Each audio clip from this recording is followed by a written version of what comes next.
Bismillahirrahmanirrahim. Assalamualaikum warahmatullahi wabarakatuh.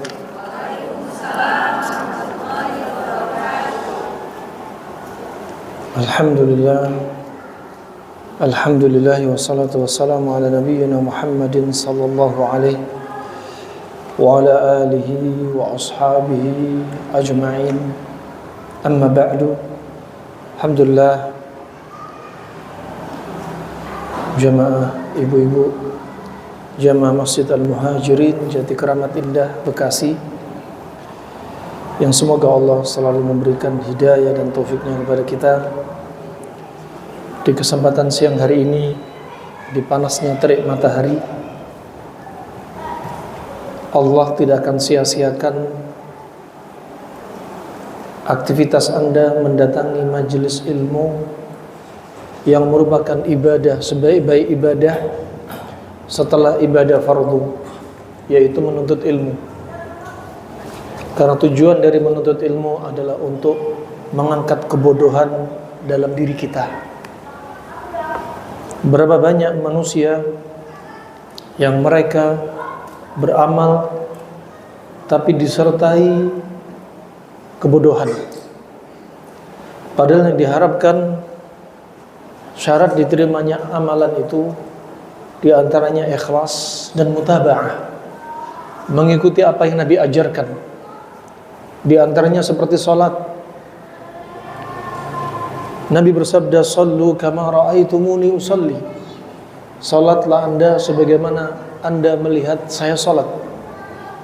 Begitu pula wudu. Walaupun wudunya ikhlas, tapi juga perlu wudunya harus sesuai wudunya Nabi. Sebagaimana Utsman bin Affan berkata, "Hakadha mimma ra'aitu wudu'an Nabi sallallahu alaihi wasallam." Demikianlah aku melihat tata cara wudunya Nabi SAW. Sebagaimana Anda ketika berhaji, berumrah, Nabi juga bersabda, "Khudhu anni manasikakum." Ambillah dariku cara bermanasik. Haji dan umrah ikhlas, tapi kalau cara manasiknya enggak sesuai yang diajarkan Nabi, bisa rusak ibadah tersebut. Begitu pula puasa. Puasa juga termasuk rukun Islam. Maka puasa itu juga harus didatangi ilmu-ilmunya. Wah, sebentar lagi insyaallah dalam hitungan 1,5 bulan lagi kita akan mendapati hari yang dimuliakan oleh Allah Subhanahu wa taala, hari yang dijadikan keutamaan bagi hamba-hamba Allah yang beriman, hari yang diidam-idamkan oleh orang-orang Islam untuk bisa mendapatkannya. Sebagaimana judul yang ada dalam flyer, judul ini menunjukkan kita harus bersiap-siap menyambut Ramadan. Kalau 1,5 bulan belum bisa dikatakan terlambat, minimalnya kita belajar. Adapun para ulama di masa silam, 6 bulan sebelum Ramadan, mereka sudah banyak berdoa untuk mendapatkan Ramadan. Judulnya dari materi kita kali ini, menjaga kesehatan jiwa dan raga di bulan mulia. Di antaranya ada yang perlu disiapkan untuk menyambut Ramadan. Persiapan hati, jiwa, ruh, dan badan kita. Di antara persiapan-persiapannya, di antaranya at-taubah as-sadiqah. Kita harus bertaubat dengan taubat yang jujur, taubat nasuhah.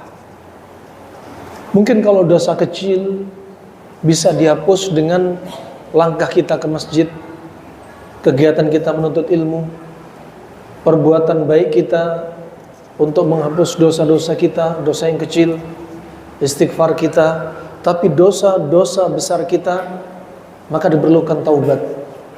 Sebelum memasuki Ramadan, siapkan hati kita dengan hati yang bersih. Ya. Tentunya taubatan nasuhah, taubatan sadiqah itu harus memenuhi syarat-syaratnya. Syarat yang pertama yang menunjukkan hati kita harus disiapin menyambut Ramadan, jiwa kita, roh kita. Syarat yang pertama dari taubat adalah ikhlas. Syarat yang kedua adalah an-nadam, menyesali perbuatan yang telah lalu. Syarat yang ketiga adalah al-azm, bertekad tidak mengulangi lagi. Syarat yang terakhir adalah antakuna fi waqtil hajah. Ketika dia sadar pengen taubat, maka pada saat itu dia harus segera taubat. Karena ta'khirut taubah an waqtiha yahtaj ila taubah ba'daha. Karena mengakhirkan taubat ketika dia ingat itu butuh taubat. Taubat di atas taubat. Harusnya ketika sadar dia langsung taubat. Mengakhirkan taubat dia, melanjutkan dosa dia, maka dia butuh taubat. Dan persiapan yang berikutnya adalah ad-du'a, berdoa agar Anda bisa dimudahkan oleh Allah Subhanahu wa taala untuk sampai ke Ramadan. Karena beda orang yang meninggal sebelum Ramadan dan orang yang meninggal selesai dikit setelah Ramadan, bedanya bisa antara bainas sama wal ard, antara langit dan bumi. Karena keutamanya. Bayangkan di bulan Ramadan Allah siapkan di antaranya dari sekian keutamaan, dari baca Al-Qur'an, dari qiyamul lail, salat tarawihnya, ya, dari banyak zikirnya, ya, dari amalan-amalan solehnya yang banyak dilipat gandakan, belum lagi malam Lailatul Qadarnya yang dikatakan khairum min alfi syahr, lebih baik daripada 1000 bulan. Kalau 1000 bulan berarti berapa tahun? Kalau kita hitung-hitung bisa lebih dari 80-an tahun lebih. Ya. Subhanallah, seandainya kita mendapat malam Lailatul Qadar, kalau kita mendapatkan malam Lailatul Qadar, setiap kita hidup dari kita balik sampai detik ini sudah berapa kali? 1000, lebih baik daripada 1000 bulan dikalikan dari kita balik. Kita bisa seperti orang yang berumur 2000 atau 3000 tahun. Bayangkan Nabi Adam alaihissalam disebutkan dalam hadis yang sahih usianya 1000 tahun, tingginya 60 hasta. Kalau pakai hasta kita katakan tingginya 30 meter. Nabi Nuh alaihissalam disebutkan dalam firman-Nya 950 tahun. Ada yang mengatakan 950 tahun itu usia dakwah beliau. Ada yang mengatakan 300 tahun sebelum diutus sebagai seorang nabi, 300 tahun setelah diutus sebagai seorang nabi, 350 tahun setelah ada bencana tufan, sampai banjir besar, sampai ada perahunya Nabi Nuh alaihissalam. Nabi Nuh alaihissalam 950 tahun. Nah, dan orang-orang di masa silam umurnya panjang-panjang dan mereka sehat-sehat. Nah, adapun kata Ibnu Qayyim rahimahullahu taala menyebutkan kenapa Nabi Adam dan orang sebelumnya umurnya panjang. Pertama, terkait dengan iman mereka. Kedua, terkait dengan makanan mereka. Adapun umatnya Nabi Muhammad SAW disebutkan Nabi dalam hadis yang sahih, a'maru ummati ma baina sittin wa sab'in wa qalilum ma yajuzu dzalik. Umatku usianya antara 60 tahun sampai 70 tahun dan sedikit sekali yang melewati usia 70 tahun. Nah, dan umatnya Nabi Muhammad usianya pendek-pendek. Kenapa? Semakin jauh dari zamannya Nabi, disebutkan Nabi, la ya'ti zamanun illa wa ba'dahu la ya'ti min ba'di zaman illa wa ba'dahu syarran min, bil ma'na. Tidaklah datang zaman setelahku kecuali setelahnya itu pasti lebih buruk dan lebih buruk. Di zaman umatnya Nabi Muhammad, semakin kita jauh dari Nabi SAW, dan zamannya Nabi termasuk apa? Sebaik-baik zaman secara mutlak. Dari Nabi Adam sampai hari kiamat, zamannya Nabi SAW adalah sebaik-baik zaman. Beliau yang diutus dari akhir Nabi, akhir Rasul, yang turun firman Allah Subhanahu wa taala, "Al-yauma akmaltu lakum dinakum." Telah kesempurnakan bagi kalian pada hari ini agama untuk kalian. Sudah disempurnakan. Makanya zamannya Nabi sebaik-baik zaman. Sampai Allah bersumpah, wal asr, demi masa. Dari 6 tafsiran demi masa, wal asr, ada yang menafsirkan demi masa, yaitu sebaik-baik masa, masanya Nabi SAW. Allah bersumpah dengan sebaik-baik masa. Nah, innal insana lafi khusr. Betul-betul manusia sungguh amat sangat merugi sekali, kecuali 4 ini. Illal ladzina amanu, kecuali orang-orang yang beriman. Maksudnya berilmu. Karena nggak mungkin orang beriman dengan benar kecuali harus disertai ilmu. Nggak mungkin orang puasa dengan benar kecuali harus punya bekal bagaimana puasa yang benar, dan seterusnya. Ya, nah, juga kemudian illal ladzina amanu wa amilus shalihat, setelah berilmu beramal. Amal soleh nggak akan dikatakan amal soleh kecuali amal soleh itu harus ikhlas dan sesuai dengan ilmu yang diajarkan Nabi, mutaba'ah. Yang ketiga, illal ladzina amanu wa amilus shalihat wa tawassaw bil haqq, saling menasihati perkara al-haq, artinya berdakwah. Setelah berilmu, beramal, berdakwah. Wa tawassaw bil haq, berdakwah apa? Selalu saling menasihati perkara al-haq, dan al-haq itu al-yaqin. Al-yaqin yaitu qala Allah wa qala Rasulullah sallallahu alaihi wasallam, dan ini untuk mengobati penyakit hati yang namanya syubhat, kerancuan dalam agama. Diobati dengan qala Allah wa qala Rasulullah. Kalau ada orang tersesat, orang menyimpang, keluar dari ajaran Islam yang benar, ini berarti agamanya rancu. Diobati dengan qala Allah, qala Rasulullah SAW. Wa tawassaw bis sabr, dan saling menasihati dalam perkara sabar. Setelah berilmu, beramal, berdakwah, kemudian sabar. Gak ada ceritanya senantiasa orang berdakwah akan mulus. Akan ada saatnya orang yang berdakwah menegakkan al-amr bil ma'ruf wa nahyu 'anil munkar, pasti akan ada saatnya dicela, dimaki, diusir, dipukuli. Nah, kenapa Anda sekarang hidup seperti di hutan belantara?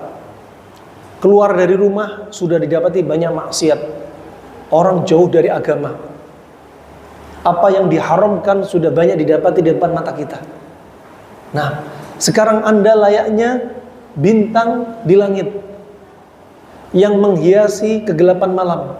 Anda punya ilmu menghiasi gelapnya dunia. Seperti bintang di langit yang Allah jadikan rujuman lisyayatin, untuk melempar setan. Dan Anda dengan ilmu Anda untuk membantah orang-orang yang punya syubhat, kerancuan dalam agama. Dan bintang di langit untuk menunjuki orang-orang yang tersesat. Zaman dahulu nggak ada GPS, mereka lihat bintang. Oh, rumah saya di bawah bintang layang-layang, untuk memberikan petunjuk jalan. Dan Anda sebagai bintang memberikan petunjuk kepada anak, tetangga, orang sekitar. Nah, dan Anda berdakwah. Setelah dakwah, nggak selamanya dakwah Anda mulus. Semakin ikhlas Anda, cobaan akan semakin berat. Semakin kuat iman Anda, cobaan akan semakin berat. Sebagaimana kalau ada bendera semakin tinggi, angin akan semakin kencang. Semakin Anda tinggi ilmunya, semakin Anda tinggi iman Anda, semakin Anda jadi orang terkenal, semakin Anda jadi perhatian orang, maka pada saat itu akan banyak orang musuh mengincar Anda. Maka berikutnya, wa tawassaw bis sabr. Sabar, ini penting. Jadi semua orang merugi di muka bumi ini, semua orang merugi kecuali 4 ini, gak akan rugi. Allah bersumpah, wal asr. Setelah bersumpah, ada penekanan yang lainnya. Ya, wal asr, inna sesungguhnya, ditekankan lagi. Innal insana lafi, ada lam di situ. Benar-benar manusia yang merugi. Kemudian illa, kecuali. Udah berapa penekanan menunjukkan ini wasiat dari Allah. Benar-benar mereka rugi semua. Kecuali nih 4 rahasianya. Kemudian bersabar, saling menasihati dalam perkara sabar. Dan sabar itu ada 3. Sabar untuk menjalani ketaatan kepada Allah, sabar untuk tidak bermaksiat, dan sabar menghadapi takdir Allah Subhanahu wa ta'ala. Dan yang keempat inilah obatnya syahwat. Kalau ada orang punya syahwat, syahwat untuk melihat yang haram, syahwat untuk makan yang haram, syahwat untuk marah, melampiaskan emosi kepada suaminya, kepada anaknya, kepada temannya, ya, syahwat untuk meninggalkan syariat, syahwat untuk tidur, nggak mau sholat malam, syahwat untuk meninggalkan Al-Quran, syahwat untuk syahwat makan dan lain sebagainya. Ini nasihatnya apa? Watawasau bis sabr, dengan sabar. Kenapa? Karena di situ ada sabar untuk kita mendatangi perintahnya dan sabar untuk menjauhi maksiatnya. Ini obatnya. Farahmani warahmakumullah jami'an. Kemudian yang ketiga, persiapan untuk kita menghadapi Ramadan. Jiwa, ruh, hati kita dan fisik kita, di antaranya al-farah bi qurbi bulughi syahr Ramadan. Kita harus bangga, senang entar lagi Ramadan. Jangan aduh Ramadan lagi. Nah, Allah jadikan Ramadan, kenapa? Karena Allah tahu diri kita. Allah jadikan Ramadan karena Allah tahu kita itu butuh bulan Ramadan dengan syariat puasanya.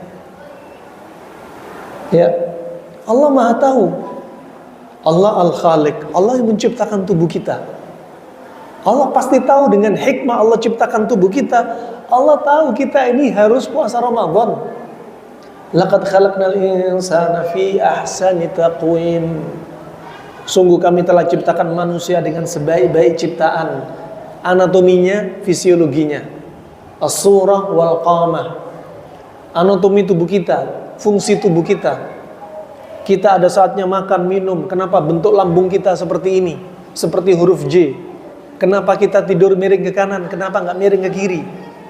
Ya, kenapa habis lambung ada pintu lambung? Ya, sphincter pylori, famul ma'dah. Kenapa ada liver? Kenapa liver di kanan, kenapa limpa di kiri, kenapa jantung di kiri atas. Nah, kenapa usus duodenum di bawah? Semua Allah ciptakan dengan hikmah. Kenapa jantung kita di tengah-tengah antara tubuh kita, dan jantung kita dilindungi oleh tulang rusuk, dilindungi di belakang oleh tulang belakang. Semua penuh dengan hikmah. Dan kenapa kita harus puasa? Allah tahu. Sunnallahilladzi atqana kulla syai'. Allah kalau menciptakan sesuatu nggak tanggung-tanggung. Nah, wa fi anfusikum afala tubsirun. Oleh karena itu pada diri Anda, tadabburi diri Anda. Kenapa sih kita butuh puasa? Ya, kenapa orang-orang muslim zaman sekarang bangga dengan apa? Pengobatan-pengobatan non-islami. Ya, menjaga dirinya tetap sehat dengan intermittent fasting. Kenapa nggak pakai fasting ala Nabi? Nah, dapat pahala, sehat, dan Allah tahu tubuh kita. Allah tahu tubuh kita. Tubuh kita ini perlu diatur, makanya dalam satu pekan ada puasa Senin Kemis. Karena durasinya pendek, Senin Kemis disela oleh Selasa Rabu. Senin Kemis inilah dicuci racun dalam satu pekan. Jumat kita nggak boleh puasa. Kalau puasa cuma 1 hari. Karena hari Jumat termasuk hari rayanya orang Islam dalam satu pekan. Hari raya itu cuma ada 3 dalam Islam. Dalam satu pekan Jumat. Dalam 1 tahun Idul Fitr, Idul Adha. Adapun hari yang lainnya nggak boleh dirayakan. Bukan dari Islam. Hari bapak, hari ibu, hari buruh, hari kelahiran Nabi. Jangan. Dalam syariat cuma 3 hari raya ini yang dirayakan. Seandainya ada hari-hari yang lainnya dirayakan, niscaya Abu Bakar As-Siddiq adalah yang pertama kali merayakan hari raya. Karena dia yang dikatakan apa? As-Siddiq, ketika Nabi Isra Mi'raj, orang nggak ada yang percaya, dia orang yang pertama kali percaya, dijulukilah As-Siddiq. Seandainya ini dari Nabi, pasti beliau orang yang pertama kali mengadakan hari raya selain 3 hari raya ini. Nah, ini harus kita yakini. Subhanallah, hari Sabtu kita nggak boleh puasa sendirian, karena hari Sabtu hari rayanya Yahudi dalam sepekan. Hari Ahad hari raya Nasrani. Senin kita puasa lagi, Selasa Rabu nggak puasa, Kamis puasa lagi. Dibersihkan racun dalam tubuh kita. Allah tahu tubuh kita dalam satu pekan ada Senin Kamis. Nah, kita nggak tahu rahasia Allah. Ya, ada humut, misteri yang banyak tersembunyi yang kita nggak mampu kuak. Kemudian dalam satu bulan ada puasa yang dijadikan puasa Ayyamul Bid. 3 hari dalam sebulan, 13, 14, 15 Hijriah. Karena durasinya satu bulan itu 29 sampai atau 30 hari. Dalam satu bulan, karena durasinya lebih panjang, puasanya di tengah-tengah dalam sebulan. Kalau satu pekan tadi, di tengah-tengah dalam sepekan, Senin Kamis. Kalau dalam sebulan, 13, 14, 15. Karena satu bulan durasinya, harinya berturut-turut. Gak seperti Senin, di Selasa, Rabu, baru Kamis. Kalau ini, 13, 14, 15. Dan keutamaan puasa Ayyamul Bid disebutkan Nabi SAW, ala ukhbirukum bima yudhibu waghra as-sadr aw wahra as-sadr. Maukah kalian semua aku beri kabar dengan apa-apa yang bisa menghilangkan penyakit dada? Disebutkan Nabi SAW, Sum Ayyamul Bid atau 3 ayyam min kulli syahr. Puasa 3 hari dalam sebulan. Ini untuk menghilangkan apa?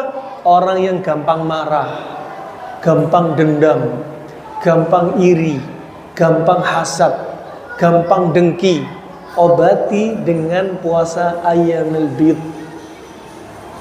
Penyakit hati ini nggak bisa diobati dengan apa? Temulawak, hepatoprotektor, madu, nggak bisa. Bisanya pakai apa? Puasa Ayyamul Bid.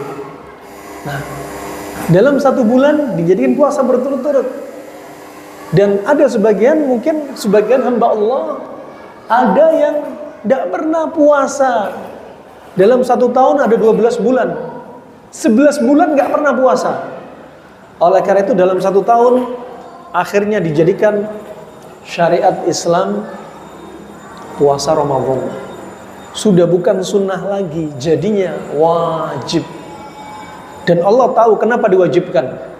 Seandainya ada hamba Allah Subhanahu wa ta'ala 1 tahun pun gak pernah puasa, niscaya tubuh dia bakal numpuk racun, bakal numpuk sumbatan, bakal numpuk kelembapan, bakal numpuk uap-uap dan gas-gas, bakal timbul benjolan-benjolan, darah bakal kental, oksigen bakal sedikit, ya.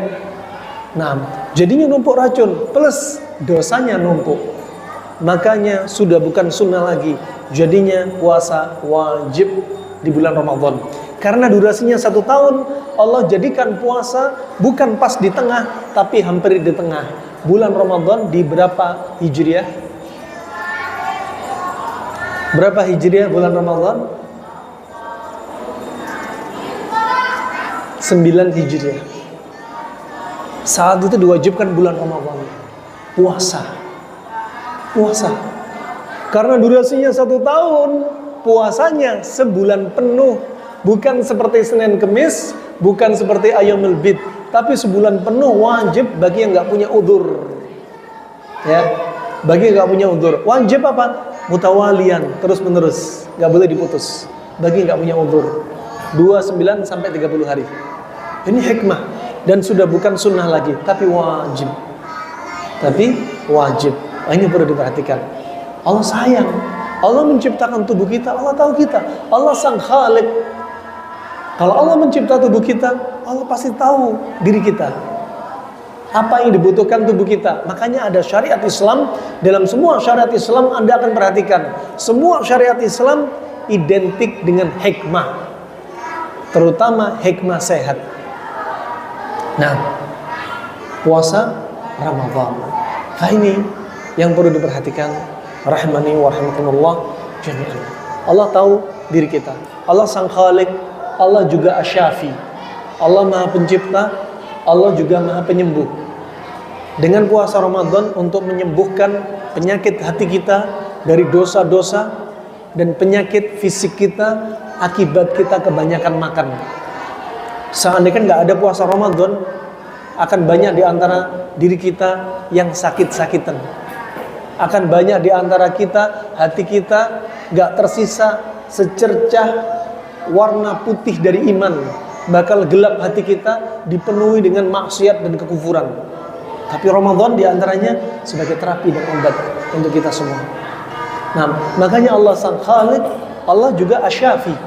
Allah yang menyembuhkan diri kita, penyakit hatinya dan penyakit fisiknya. Ya, medisnya, non medisnya, penyakit akutnya, penyakit kroniknya.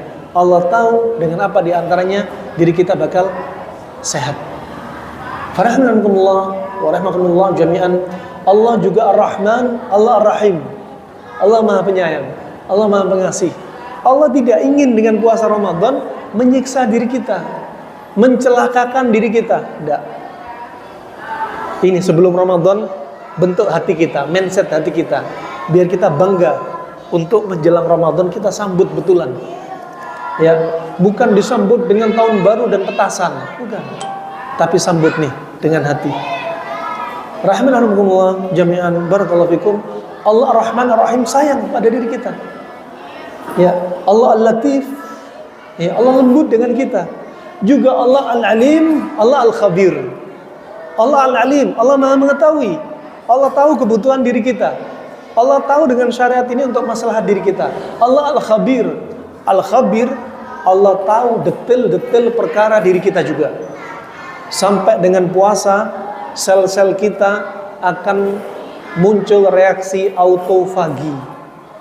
Sel-sel yang tua dilepas diganti sel muda. Sel tumor dan kanker dimakan, dibuang. Ya, darah yang tadinya kotor diganti darah bersih.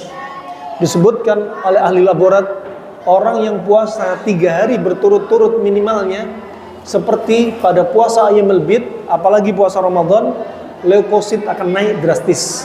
Saat itulah kita melakukan benteng pertahanan kita untuk melawan virus, bakteri, patogen. Jadi kalau leukosit naik, jangan buru-buru dikasih antibiotik.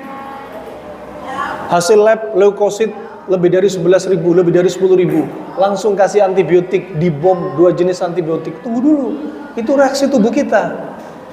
Anda lihat kalau ada diri kita sakit, kita nggak nafsu makan. Lidah kita pahit, itu dari Allah. Biar kita nggak tambah memasukkan makanan yang makanan bakal memperparah kondisi tubuh kita ketika sakit. Makanya salah diri kita kalau kita memaksakan orang sakit untuk dipaksa makan. Salah, rubah mindset. Ada suami sakit, Pak makan yang banyak biar cepat masuk kerja lagi. Kalau gini caranya rugi kita, Pak. Bapak harus sehat, banyak makan. Salah. Nah, ayo cepat sekolah nak, makan yang banyak biar sekolah lagi.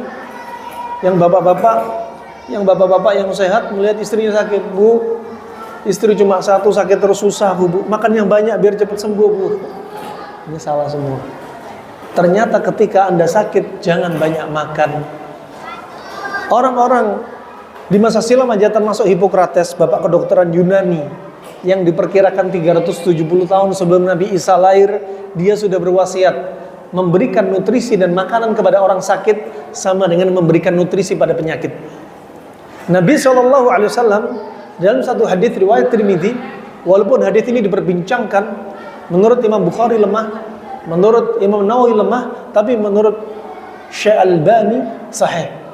Seandainya hadis ini lemah, nggak bisa nisbat kepada Nabi, tapi maknanya dibenarkan oleh ulama ahli kedokteran Arab klasik. Seandainya hadis ini sahih, maka hadis ini menjadi mukjizat dari Allah untuk Nabi SAW mengkabarkan kondisi tubuh ketika sakit. Lafaz hadisnya, la tukrihu mardakum bi ta'am wa syarab, fa inna Allah tabaraka wa ta'ala yutimu ma yaskihim. Jangan paksa orang sakit untuk makan dan minum, jangan paksa.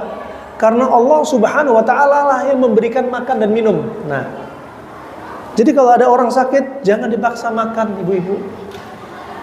Ya, selama ini guru Anda siapa? Medsos. Ya, seperti diantaranya banyaklah minum. Sehari minum 4 liter. Siapa guru Anda? Medsos. Ya, kalau sakit banyak makan. Siapa guru Anda? Medsos. Allah padahal berfirman, wa kulu washrabu wa la tusrifu innahu la yuhibbul musrifin. Wahai para manusia, diingetin sama Allah nih. Makanlah kalian dan minumlah kalian, gak boleh berlebih-lebihan. Minum 4 liter. Bayangin. Ini yang kemakan medsos, mungkin di sini bakal bawa air galon 3 liter. Sambil kajian ada selangnya. Sambil kajian nyatet ngisep. Belum 4 liter. Padahal tubuhnya sudah melar. Sudah penuh dengan air, tubuhnya lembab, dikasih air tambah lembab, bakal tenggelam dengan kedinginan. Kalau tubuh dingin banget, liver bakal lemah. Kalau liver lemah, pencernaan lemah. Kalau pencernaan lemah, kolesterol naik, asam urat naik, gula darah naik, kekentalan darah tinggi, kekentalan darah tinggi, hormon bakal kacau, darah bakal gelap, kotor, bakal timbul sumbatan-sumbatan. Nah, makanya ada puasa. Dan sampai sebagaimana dalam hadis yang begitu banyak menunjukkan apa yang dikatakan Imam Nawawi dalam Syarah Sahih Muslim, membiasakan diri makan sampai kenyang dan makan berlebihan hukumnya makruh. Tidak disukai Nabi. Boleh makan sampai kenyang atau berlebihan sesekali saja. Jangan jadikan rutinitas. Nah, ini ketika sakit nggak boleh dipaksa makan. Karena Allah lah yang memberi makan, Allah memberi minum. Pertama, apakah orang sakit disuruh puasa? Maksudnya bukan puasa. Maksudnya boleh makan tapi nggak boleh banyak-banyak. Boleh makan tapi nggak boleh sering-sering. Boleh makan tapi makanan itu bukan pantangan bagi diri dia. Boleh makan tapi makanan itu obat bagi diri dia. Contoh, orang kena tipes, sifatnya dingin. Kalau mau ngasih makanan orang tipes, pilih sifatnya panas. Bikinkan untuk dia sop ayam jago. Bikinkan untuk dia ya sate kambing jantan kalau perlu. Bikinkan untuk dia jahe merah, propolis, kustul hindi, madunya madu hutan, panas banget. Nah, ini contoh. Nah, farahmatullah demikian. Kalau tubuh Anda sudah dingin, tubuh Anda dingin, dan Anda tipenya orang dingin, ya, kalau dipegang kulitnya dingin. Kemudian kalau ngomong suaranya lembut, jarang angkat suara. Kalau jalan nunduk, ini ciri-ciri orang dingin. Dan dia introvert, dan dia gampang ngambekan, ini orang dingin. Ya. Dan hobi makanannya dingin-dingin, es, sayurnya cerah-cerah, hobinya makan ikan, hobinya makan labu kuning, hobinya minum serut timun, ini bakal dingin terus. Masih minum sehari 4 liter, bakal numpuk dingin.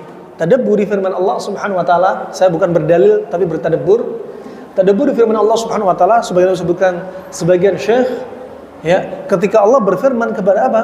Kepada api yang akan melahap Nabi Ibrahim. Qulna ya naru kuni bardan wa salaman ala Ibrahim.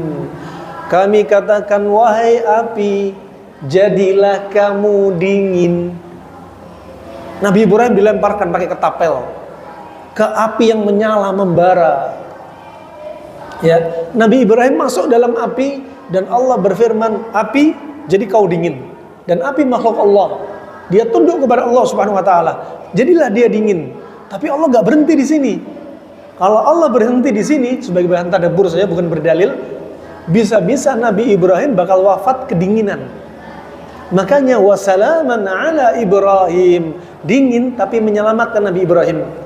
Kalau Anda sudah punya dingin, dikasih dingin-dingin, Anda akan tenggelam dalam dinginnya tubuh Anda dan sifat Anda. Ya, orang sudah kena penyakit dingin, tubuhnya dingin, dan dia orang tipenya dingin, sakitnya dingin, dikasih dingin-dingin. Orang tipes dikasih jus timun. Orang tipes makan protein hewaninya ikan terus. Orang tipes minum air 4 liter. Orang tipes dikasih dingin-dingin semua. Lama-lama bahkan dingin numpuk, padahal sudah dingin lembab. Makanya orang tipes lidahnya putih. Tengahnya putih, di pinggirnya bintik-bintik merah. menunjukkan liver dan limpa lemah. Kalau liver limpa lemah, makanya nggak nafsu makan. Kenapa lidah pahit? Menunjukkan liver sedang lemah, indikator. Ya, kalau sudah lemah, jangan dikasih tambah makan. Pencernaan lemah, istirahatkan dulu. Jangankan manusia, kucing, ya, anjing, ular, bebek, ayam, burung merpati, mereka kalau sakit nggak mau makan, mengurangi makanannya. Karena itu apa? Bioritme dari Allah. Ketika demam, itu juga dari Allah. Demam itu untuk menggodok apa yang ada di dalam tubuh kita. Sampai Nabi bersabda, "Ma min maradhin yusibuni ahabba ilai minal humma." Ya, li'annaha tadkhul fi kulli adwin minni. Wa inna Allaha yu'ti kulla adwin haddahu minal ajr. Allah disebutkan Nabi SAW di sini, tidak ada penyakit yang paling kucinta yang menimpa diriku dari semua penyakit kecuali penyakit demam. Kenapa? Penyakit demam masuk sampai organku paling dalam, dan setiap organku akan dicatat padanya pahala. Dibersihkan dengan demam, itu obat. Nah, sekarang ada orang demam baru 38 derajat, baru pusing udah sedikit, minum paracetamol 10 biji, minum CTM 10 biji biar ngantuk. Gak sabar. Padahal demam itu obat dari Allah. Digodok racun, digodok bakteri, dibuang kelembapan, dibuka sumbatan, dibuka pori-pori kulit, dibuang keringat. Ada nggak di antara Anda pernah beli di apotek, Bu, Pak, bilang ke apoteker, minta ke dokter juga, saya minta obat untuk buka pori-pori kulit. Nggak ada. Ini dari Allah, obat gratis dari Allah Subhanahu Wa Taala.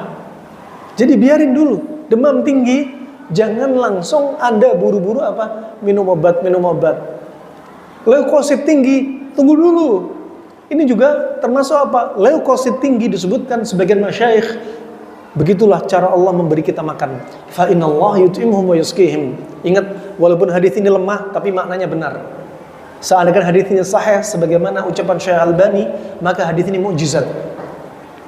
Allah lah yang memberi makan dan minum. Bagaimana? Dengan kita nggak banyak makan, nggak banyak minum, darah jadi encer, nutrisi jadi top, oksigen lebih tinggi. Ya, ketika darah encer, nyampe lah ke seluruh sel dan organ-organ jaringan-jaringan. Ketika Anda banyak makan, darah semakin kental dan pekat. Di situ bakal muncul banyak sumbatan-sumbatan, benjolan-benjolan, sering kebas, sering linu, sering pusing, gampang ngantuk, badan berat, mau bangun tidur berat, kaki rasanya berat.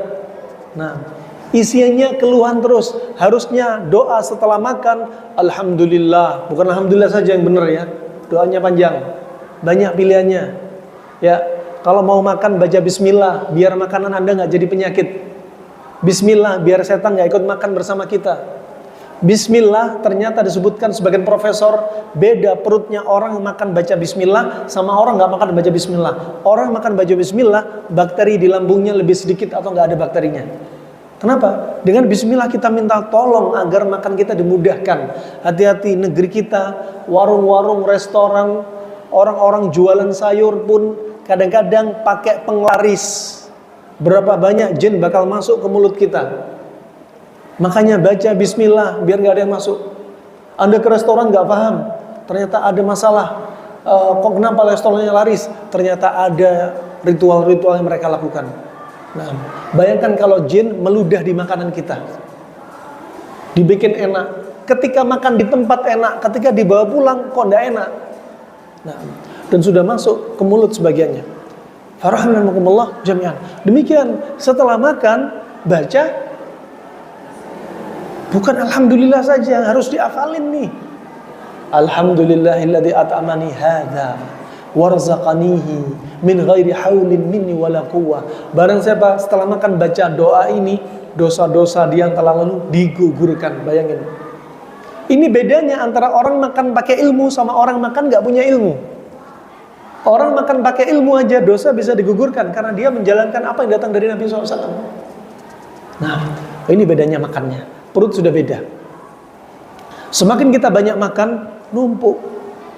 Ya, ini cara Allah Subhanahu Wa Taala menjadikan tubuh kita sehat. Makanya dijadikan puasa. Ada saatnya tubuh kita diistirahatkan. dalam satu pekan Senin Kamis, satu bulan Ayyamul Bid, 13, 14, 15 Hijriah, dalam satu tahun Ramadan, untuk tubuh kita dilakukan apa? Reformat. Nah, fa ini rahimakumullah jami'an. Kemudian berikutnya, kalau sudah ada puasa, di antaranya kalau masih ada persiapan bulan Ramadan itu, diantaranya yang perlu kita siapkan, kalau kita punya hutang-hutang dari hutang puasa, terutama ibu-ibu yang ada haid dan nifas. Datang dari Aisyah radhiyallahu anha bahwasanya kana yakunu alayya shaum min Ramadan fama astati'u an aqdiyah illa fi Sya'ban, riwayat Bukhari dan Muslim. Bahwasanya Aisyah radhiyallahu anha kalau masih punya utang puasa, terakhir dia bayar utang kapan? Ramadan, bulan Sya'ban, sebelum masuk Ramadan. Jadi jangan sampai ngentengin. Jangan sekarang punya utang, terus Ramadan utangnya ditumpuk lagi, padahal dia mampu untuk bayar utang. Mampu untuk bayar utang. Dan disebutkan Al-Hafidz Ibnu Hajar, ya, la yajuz ta'khirul qada hatta yadkhula Ramadan akhar. Ya, tidak boleh bagi seseorang itu mengqadha puasa Ramadan sampai masuk Ramadan yang berikutnya. Sampai masuk Ramadan berikutnya. Kemudian berikutnya, latih diri kita untuk baca Al-Qur'an. Persiapan Ramadan. Latih suara, latih fisik, latih mata, latih semangat. Karena di bulan Ramadan dijuluki juga Syahrul Qur'an. Karena kita banyak baca Al-Quran, akan banyak mengkhatamkan Al-Quran. Imam Syafi'i dalam sebulan mengkhatamkan Al-Quran 60 kali. Kalau seandainya sehari 2 kali, berarti sebulan 60 kali. Satu hari 2 kali khatam. Nah, kita selama ini maksimal berapa kali khatam? Nah, Imam Bukhari dalam Ramadan 40 kali khatam. Utsman bin Affan di bulan Ramadan sedang sholat di depan Ka'bah, sekali sholat menghatamkan Al-Quran. Nah, wah, demikian ada namanya Sulaim, ya, dia juga Sulaim bin Itr, dia menghatamkan Al-Quran dalam sebulan 120 kali. Berarti satu hari berapa kali khatam? 4 kali khatam. Bagi kita mustahil. Nah, di sana ada hadits Nabi SAW, la yafqah mimman yaqra al-Quran aqal min 3. Tidak akan faham, tidak akan faqih orang yang membaca Al-Quran mengkhatamkan kurang dari 3 hari. Menunjukkan asal hukumnya mengkhatamkan Al-Quran kurang dari 3 hari nggak boleh. Tapi di sana ada momen-momen yang diperbolehkan. Kapan? Ketika ada di tanah suci, karena ada keutamaannya. Ketika di bulan Ramadan, karena ada keutamaannya. Tapi tentunya harus paham dari apa yang dia baca dari Al-Quran, harus paham. Bukan baca asal lewat aja. Ya, mereka para ulama sudah tahu tafsirnya, tahu bahasa Arabnya, tahu artinya. Ya, zaman sekarang baca Al-Quran kok khatam, makhraj hurufnya nggak jelas, artinya nggak paham, ya, panjang pendeknya nggak diperhatikan. Nah, malah jadi dosa. Makanya dijuluki Syahrul Quran. Ya, juga termasuk Syahrul Qiyam, untuk kita banyak menegakkan salat malam. Di situ fisik kita harus dijaga. Sebelum Ramadan kita berdoa, 6 bulan sebelum Ramadan berdoa, mindset kita biar apa? Siap menyambut keutamaan Ramadan. Menyebut keutamaan Ramadan. Al-Quran, kata Ibnu Qayyim, olahraga terbaik untuk paru-paru kita selain olahraga fisik, juga olahraga membaca Al-Quran. Dibilang membaca Al-Quran. Kenapa? Untuk mengatur nafas, untuk melatih paru-paru kita. Nah, makanya membaca Al-Quran tentunya dengan hukum-hukumnya. Kapan tarik nafas, kapan lepas, kapan panjang, kapan pendek. Kalau dia nggak tahu hukum-hukumnya, ya nggak dapat manfaat melatih paru-paru dia. Untuk melatih telinga dia, melatih dengan pendengaran. Untuk melatih otak dia, latih dengan hafalan-hafalan. Ya, untuk melatih mata dia, lihat dengan baca Al-Quran. Kalau ada orang kena jin nasab, ada orang kena sihir, baca Al-Quran tidak akan betah. Atau ada di antara Anda disusupi oleh jin, gak harus kena sihir, gak harus kena jin nasab, tapi ada di antara Anda suka ngelamun, lalai dari zikrullah. Mungkin ada yang suka berbuat maksiat dan sedang lalai dari ketaatan kepada Allah. Jin masuk. Ya, ketika jin masuk, Anda baca Al-Quran, hitungan berapa menit gampang nguap, mata gampang kabur. Coba sebagai screening tubuh Anda, ini bukan dari sunnah, nggak disebutkan dalam sunnah khusus, nggak disebut dalam sunnah, nggak bisa kita katakan sunnah, tapi boleh istishfa bil Quran, menjadikan Al-Quran sebagai terapi pengobatan. Coba Anda coba hari ini atau kapan, coba baca surat Al-Baqarah sekali majelis, sekali habis. Kuat nggak Anda? 2,5 jam sampai 3 jam. Datangi aturan bacaan panjang pendeknya, fahami maknanya. Ya, kalau ada jinnya, sampai kami dapati pasien kami baca surat Al-Baqarah harusnya 2,5 jam selesai, 6 jam baru selesai. Dia kuat bertahan terus dilawan. Kenapa? Ini suratnya, ini ayatnya, hurufnya loncat-loncat, dibikin matanya ini loncat-loncat. Ini olahraganya dia melawan gangguan jin. Nah, coba ya. Nabi bersabda, "Inna syaitana la yadkhulu baitan yuqra'u fihi al-Baqarah." Setan gak akan masuk di rumah yang di dalamnya dibacakan surat Al-Baqarah. Yang dibacakan surat Al-Baqarah, setan gak akan masuk rumah tersebut. Ya, sebaliknya kalau di rumah itu sama sekali gak ada pernah dibacakan Al-Quran, yang ada semuanya isinya musik, yang ada isinya foto-foto, gambar-gambar, apalagi dia pelihara anjing, malaikat gak akan masuk. Apalagi malaikat rahmah. Ya, ada yang komen, netizen komen, alhamdulillah kalau malaikat gak masuk, berarti malaikat maut gak akan datang ke kita. Malaikat maut dan pencatat amalan bakal tetap masuk, ya, mencabut nyawa orang-orang yang memelihara atau melakukan sesuatu yang membuat malaikat rahmah gak masuk. Nah, sama tubuh kita juga demikian. Kalau tubuh kita kosong dari Al-Quran, bakal jadi seperti rumah ditempati jin.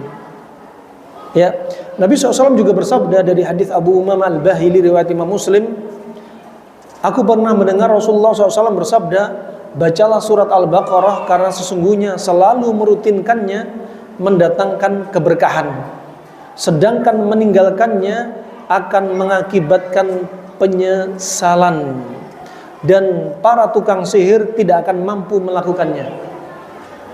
Sekarang kalau kita kosong dari Al-Quran, seperti rumah. Kosong dari surat Al-Baqarah, seperti rumah. Ya, kalau rumah dijadikan kuburan, gak ada suara Al-Quran, setan bakal masuk. Bukan hanya setan. Permisi, contoh, ini gak bisa dikatakan sunnah juga. Disebutkan oleh sebagian para ulama, ciri-ciri rumah yang banyak setannya, di rumah itu banyak tikus. Kembangkan teori ini. Anda teliti aja. Ini sebagai apa? Sebagai pembelajaran saja, tanpa harus menyebutkan dalil. Karena apa? Termasuk ilmu pengobatan, termasuk perkara non medis. Rumah yang banyak jinnya bakal ditempati banyak tikus. Benteng rumah itu lemah, cicak, kecoa, belatung, kaki seribu, kalajengking. Ya, rumah itu tiba-tiba bau pesing, tiba-tiba bau bangkai. Ketika Anda keluar rumah, masuk kembali rumah, permisi, kadang-kadang WC Anda isinya tinja, padahal nggak ada orang masuk rumah. Ternyata setan menaruh jejak dan bekas. Kadang ada dinding retak-retak. Ada yang sampai datang ke rumah kami, ya, ternyata ada riwayat jin nasab, riwayat orang tuanya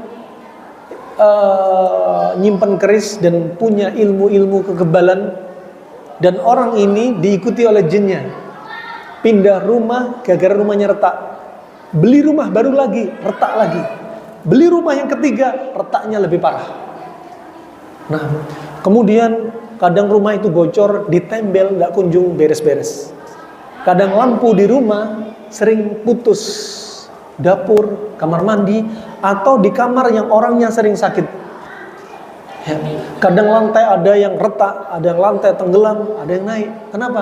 Mereka menyisakan bekas dan athar aura dari setan.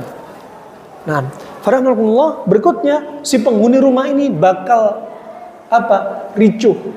Anak dengan anak yang lainnya sering tengkar, tak tegur sapa. Anak dengan bapak ibu sering tengkar. Suami istri hawanya panas, dengan mertua panas. Nah, ternyata rumah ini jarang dibacakan Al-Quran. Seperti rumah kalau kosong bakal ditempati ular, laba-laba, kalajengking, tikus, cicak. Ketika Anda beli rumah kosong, Anda semprot dengan pengusir hewan-hewan ini, sebagaimana Anda membacakan Al-Quran yang relung hati Anda kosong, Anda bacakan Al-Quran, saat itu seperti rumah kosong dibersihkan dari hewan-hewan, seperti tubuh kita dibersihkan dari syaitan. Dan Anda siapkan ini menjelang Ramadan. Sudah menyiapkan diri Anda biar gak malas lagi. Kenapa? Karena yang bikin malas itu setan. Bayangin sebelum Anda tidur, setan menjampi-jampi diri Anda. Sambil setan meletakkan 3 ikatan di leher tengkuk Anda, dilempar. Alaika lil tawil, alaika num tawil farqud. Bagi kalian tidur yang panjang, malam yang panjang, tidurlah, dilempar. Diulangi sampai 3 kali.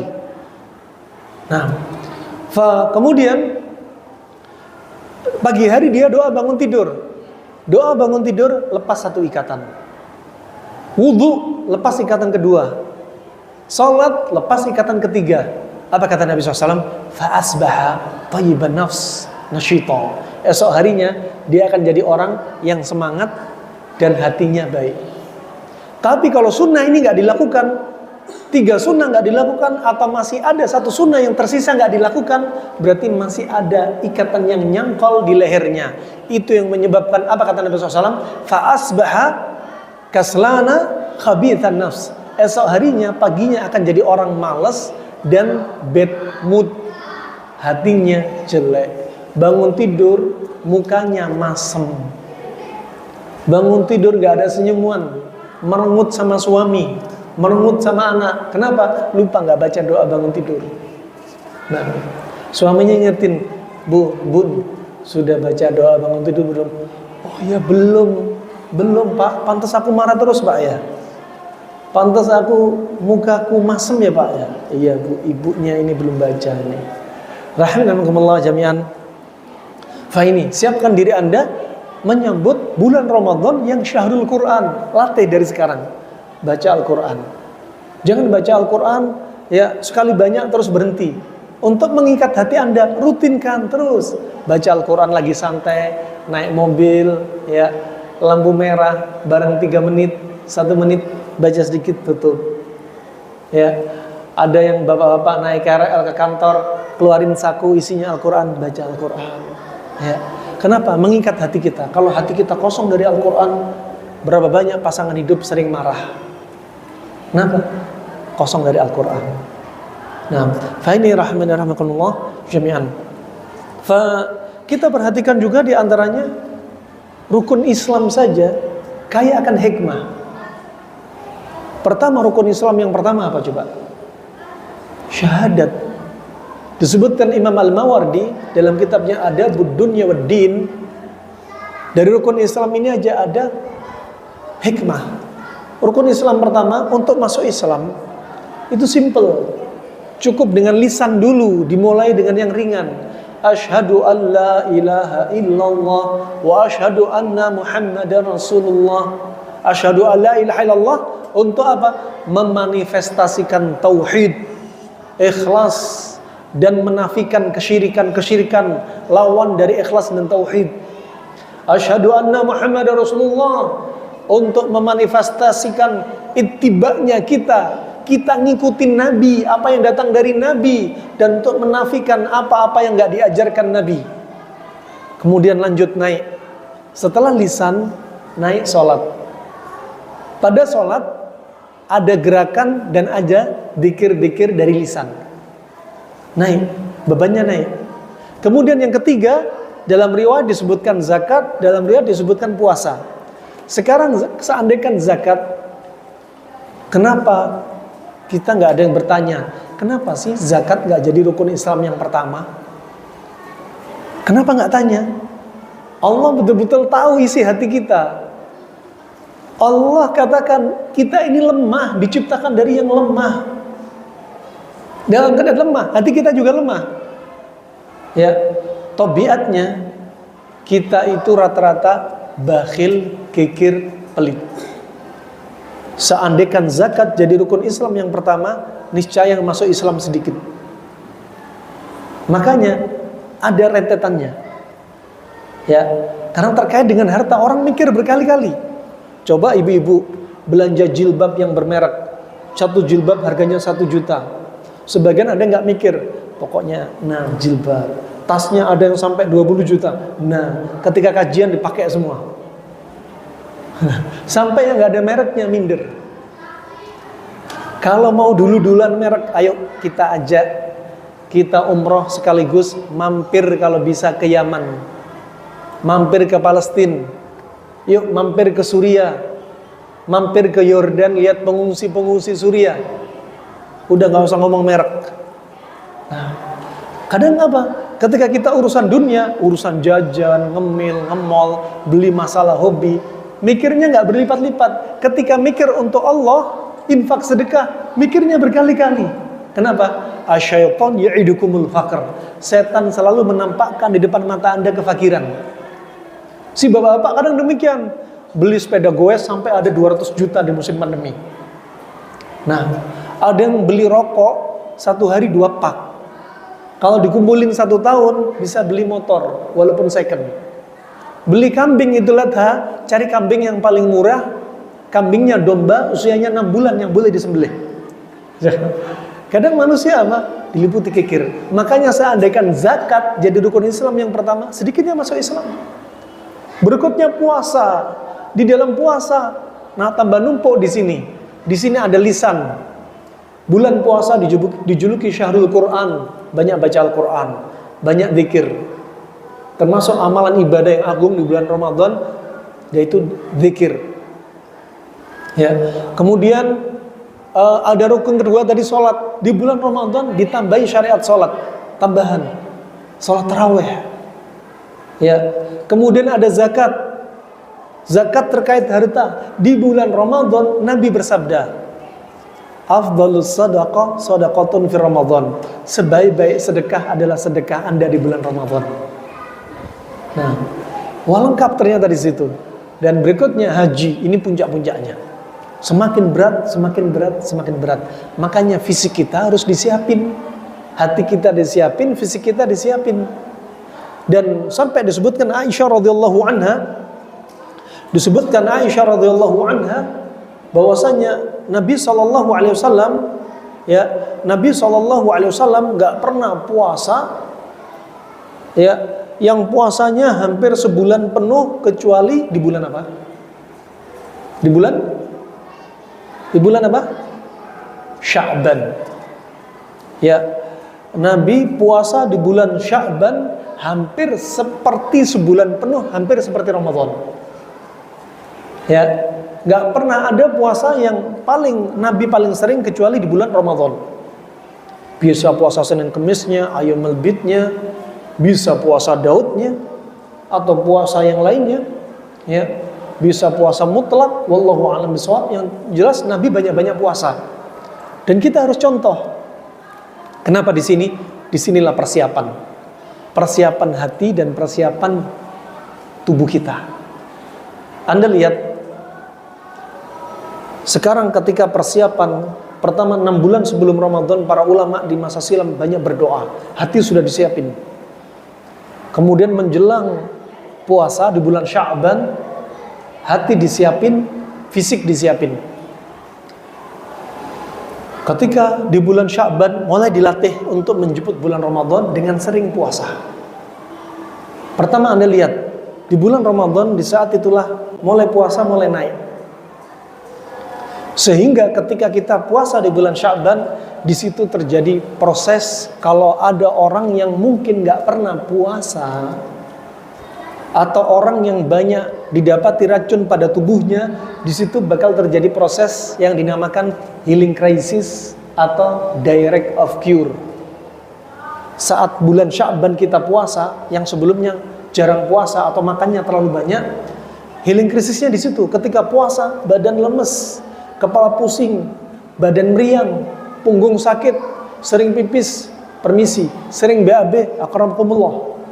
Kenapa? Mulai dibersihin racunnya. Untuk apa? Siap-siap menyambut Ramadan. Healing crisis dan direct of cure diuji tergantung dari tubuh kita. Ada yang mungkin 2 hari 3 hari selesai karena racunnya nggak terlalu banyak. Ada mungkin butuh 7 hari, ada mungkin butuh 15 hari, tergantung keparahan dari tubuh dia. Di antara tubuh-tubuh yang indikasinya banyak racun, Anda sering kentut, permisi, karena sering sendawa, sering pusing, migrain, vertigo, ketiaknya bau, ya. Kemudian sering gampang ngantuk, tidur ngorok, sering sakit mata, pagi bangun tidur sering bersin-bersin, ya. Kemudian kaki, tangan pegel-pegel, bahu tegang. Ini semua ciri-ciri tubuh Anda perlu dibersihin, ya. Perlu dibersihin. Termasuk apa? Kalau darah Anda terlalu kental, pekat, ya, juga berdampak kepada emosi, gampang marah. Ya, kalau kebanyakan makan, sampai disebutkan Ibnu Qayyim akan menyebabkan tubuh ini berat mendatangi ketaatan Allah, gampang mendatangi maksiat. Di awal bulan Sya'ban sampai akhir Sya'ban itu persiapan. Terjadi di situ kondisi sedang naik, healing krisis terjadi di situ, naik, sampai akhirnya di puncaknya dia ada di bulan Ramadan. Kondisinya bulan Sya'ban itu, kata Ibnu Rajab Al-Hambali dalam Lataiful Ma'arif, kondisinya seperti sholat rawatib. Anda lihat, kalau Anda ada ibadah fardu, ada diikuti sebelum dan sesudahnya. Ada rawatib qabliyah, ba'diyah. Fungsinya apa? Untuk menutupi kecacatan ibadah fardu Anda. Anda ada nggak di antara Anda yang yakin sholat duhur Anda tadi diterima 100%? Ada yang yakin? Ada yang berani yakin? Gak ada. Sholat rawatib tadi qabliyah, ba'diyah untuk menyempurnakan kecacatan kita. Seperti puasa Ramadan. Puasa Ramadan ada seperti qabliyahnya di bulan Sya'ban puasa. Setelahnya ada bulan Syawal kita puasa untuk menutupi kecacatan puasa kita di bulan Ramadan. Ada di bulan Ramadan ada sebagian ibu-ibu masih ghibah, namimah. Nah, padahal Nabi bersabda, "Man lam yada' qaula zur wal jahl wal amala bih falaysa lillahi haja ayyada'a ta'amahu wa syarabah." Barang siapa enggak meninggalkan ucapan-ucapan dusta, termasuk ghibah, namimah, bodoh dengannya, melakukan kedoliman, ya, maka Allah enggak butuh puasa dia yang hanya menjaga lapar dan dahaga. Bayangin. Berarti cacat puasa kita. Ditutup. Seperti Anda salam, Assalamualaikum, disempurnakan dengan apa? Tangan Anda dijulurkan kepada saudari Anda. Wanita sama wanita, laki sama laki, atau wanita dengan mahramnya, silahkan. Jangan sampai Anda salaman dengan laki-laki yang bukan mahram.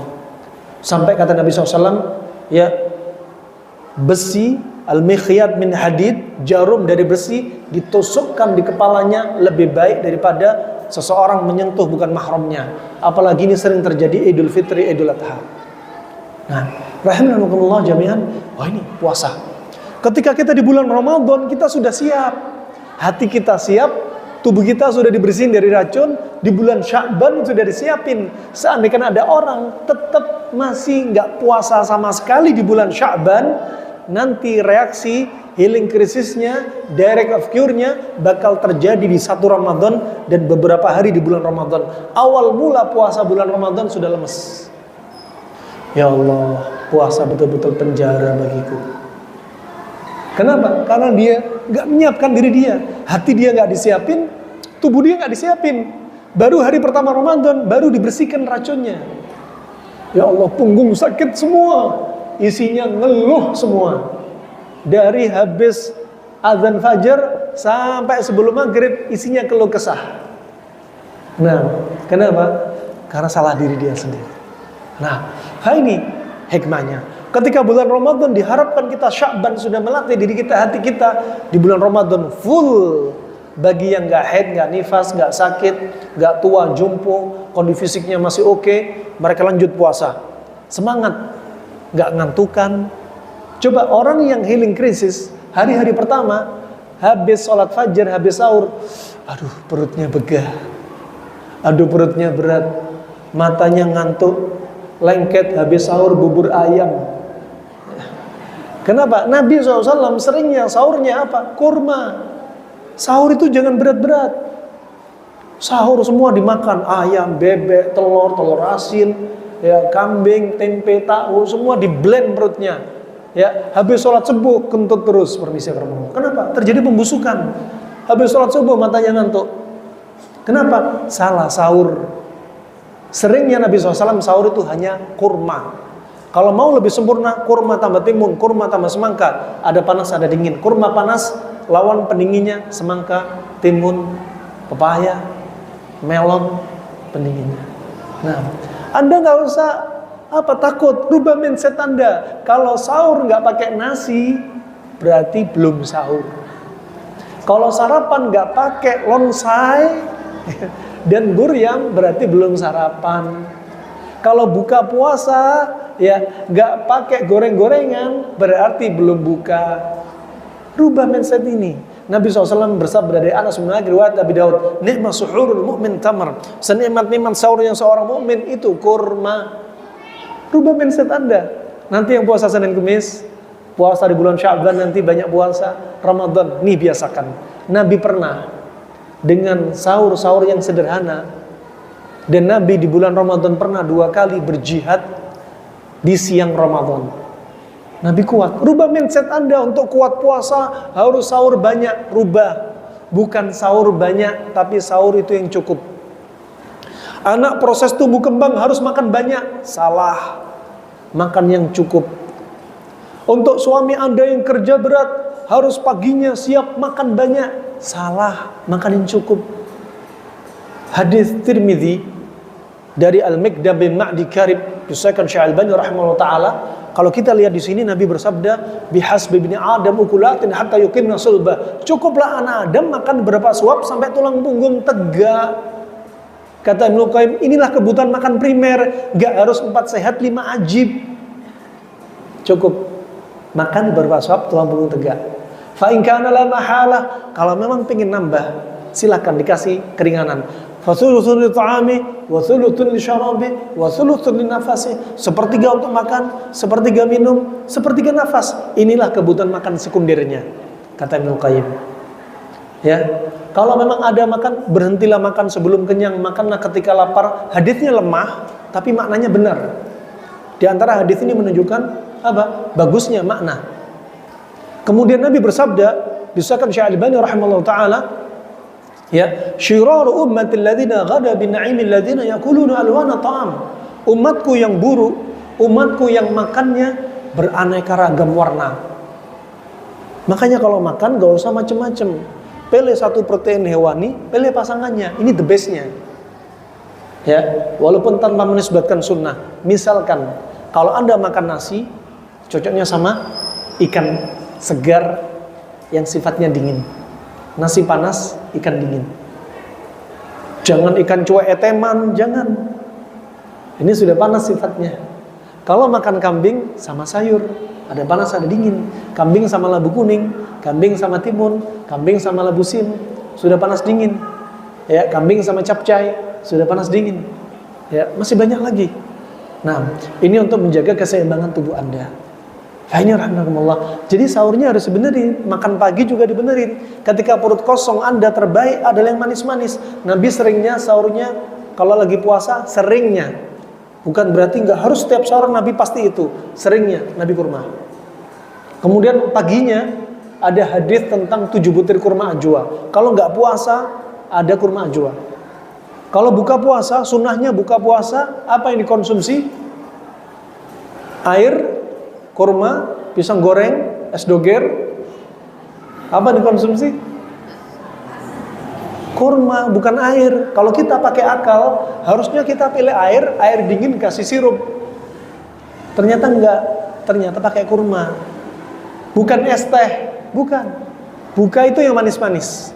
Buka jangan yang hambar seperti air. Ketika haus puasa sekitar dari ba'dar fajar sampai maghrib, katakan 12 jam, 14 jam, ternyata Nabi enggak mengajarkan kita minum air, tapi kurma. Ketika perut kosong, makannya kurma. Sahur, makan pagi, perut kosong, buka puasa, kurma.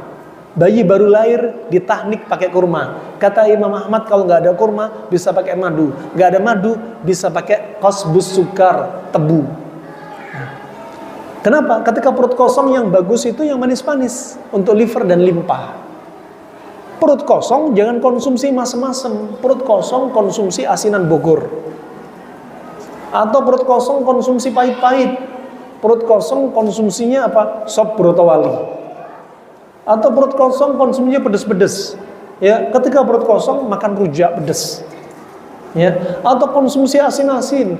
Perut kosong makan apa? Nasi, ikan cuek eteman, sambal terasi. Ya, manis-manis. Nah, ini rahimahumullah jami'an. Sampai kata Syekh Ibnu Utsaimin, bayi ditahnik dengan kurma, hikmahnya diantaranya apa? Biar manis-manis masuk. Kenapa nggak disusuin? Kenapa nggak air putih dulu? Kenapa kurma dulu? Biar manis itu masuk untuk merangsang liver dan limpanya. Nah, itu diperhatikan. Kalau ada orang bilang, saya puasa Ramadan kenapa ya sakit terus? Ya, puasa Ramadan asam lambung naik, puasa Ramadan asam urat naik, kolesterol naik. Puasa Ramadan satu harinya naik berat badan 1 kilo. Iya, koreksi sahur Anda, buka puasa Anda. Jangan salahkan syariat Islam, jangan salahkan takdir Allah. Lihat diri Anda sendiri. Allah nggak makan, Allah nggak minum. Kitalah yang makan minum. Kalau kita sakit di bulan Ramadan, koreksi diri kita. Allah jadikan syariat bukan untuk buat Anda sakit, tapi untuk membersihkan tubuh kita dari dosa, dari penyakit, dari kotoran.